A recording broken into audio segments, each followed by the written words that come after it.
If you have been struggling to get sales from your design work or understanding what you really need to do to make money, I have the workshop for you. On September 23rd, I'm hosting my first ever Profitable Designer Workshop. This 1-day, 3-hour workshop is only $97, but I have a discount for all my podcast listeners. Go to carinagardnercourses.com/profit and put in the code podcast for $50 off. I can't wait to see you more profitable.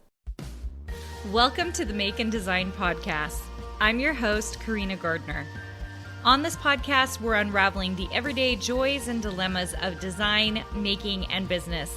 For makers who want to be designers and for designers who are makers, this is your inside scoop to help you grow your business and bring more creativity to your life. At the time of this recording, I am just finishing up a design boot camp. And one of the questions I get over and over again is, will my particular style work in the marketplace? So the answer to this is always yes.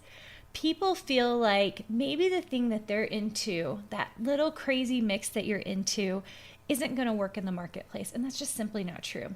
Usually, if you like it, there are lots and lots of other people out there who also like it. So if you are that crazy person who is a photographer and you only do videos and post on cats, and all of your illustrations are on cats, guess what? There's a market for you. Okay, that's an easy one. But what if you're even more niched down to that? Okay, and we have lots of Design Suite members who are way niched down. They really are into very, very specific things. Okay, I know that those markets exist, even though they're very, very tiny.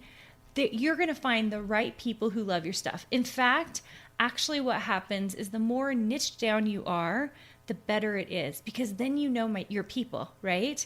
If you're only going after people who are creatives and they like the Enneagram, we have someone in our program who does something like that, like plus maybe they are introverts, like you know your people, right? So there are so many ways to go. I know for myself, like even though I design a lot of different things and I design a lot of different mediums, it really, you kind of get known for certain things. So for example, I only do florals for fabrics. Why? Because that's kind of what I got known for. Not so niche, but that's kind of what I got known for. When it comes to my silhouette projects, I got really known for my villages and my houses.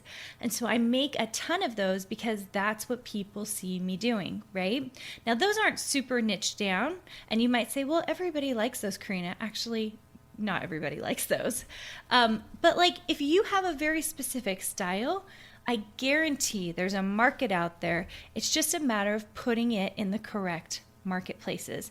And if you have questions about that, you can always join me for a boot camp and ask me, because I always do a 15-minute consultation.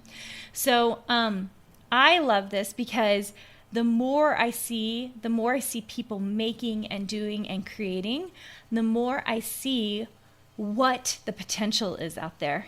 And I think there's sometimes not an abundance mentality like there should be for designers, that other designers can make it in the marketplace. Unless you know me, if you're in one of my programs, you know I believe there's tons and tons of room for you.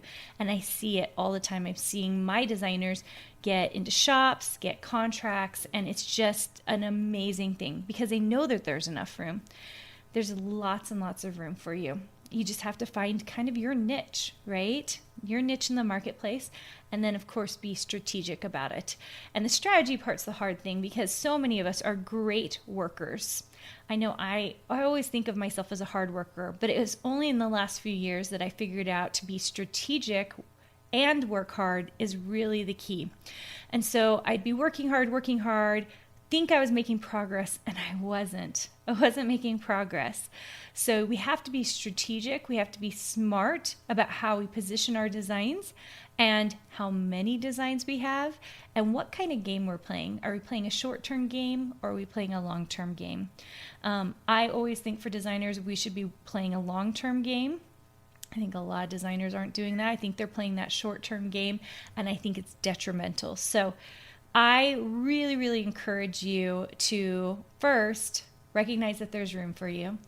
to really embrace your unique style and what you have to give and what you're really, really into, okay? Because usually that's the easiest stuff for us to doodle and design because it's in our hearts, right? And finally, make sure you have an abundance mentality about things because you're going to be able to make it if you just be strategic and you work hard.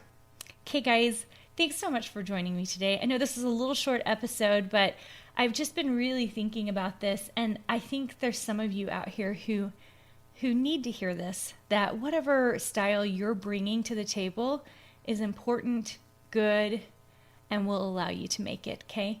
And most of the time, I see the difference between the people who make it as designers and the people who don't is just the mindset that they can make it, okay?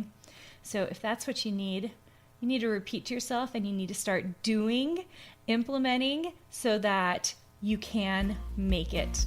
Hey, did you know that you can visit me at makeanddesign.com to learn more about this podcast and join my VIP group for weekly freebies? I can't wait to see you there.